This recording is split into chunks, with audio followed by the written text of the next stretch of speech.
I understand that you want to focus on the vote ahead, but people are quite worried. I mean, I spent the week in Harlow, for example, where people are really concerned about what happens next if the deal falters. So let's make a deal. You don't have to tell me what Plan B is, but you have got one, right?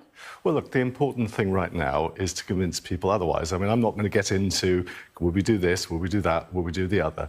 The important thing is to say to fellow MPs, those concerns are out there, and there's big concerns. Are we going to leave? Are we going to deliver Brexit? Are we going to somehow try and reverse Brexit? Is Parliament going to force us to reverse Brexit? What we have is, I think, a sensible compromise deal. It's not giving everybody everything they want, but it was never going to. This was a 52-48 result. Have you got everything you want? Of course not. And I think most people, the Prime Minister herself has said, this is not the perfect deal. But if you'd offered me this deal back in 2016, at the time of the referendum, and you said, instead of staying in the European Union, you can have this, I'd have said, thank you very much.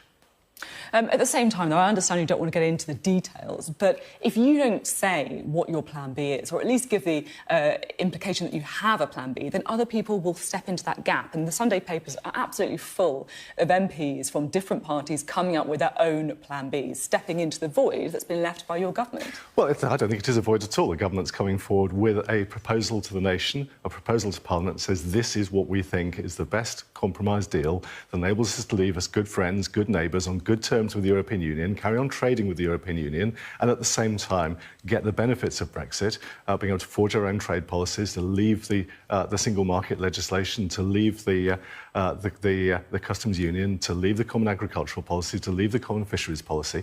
What we campaigned for in 2016 was not to become an inward-focused nation, not to walk away from international friendships, but was to stay good friends and neighbours, to be a globally focused country, but actually take back control of our laws and our finances. And I think that this deal achieves that, but it does so in a way that recognises the fact the nation is pretty divided on this issue.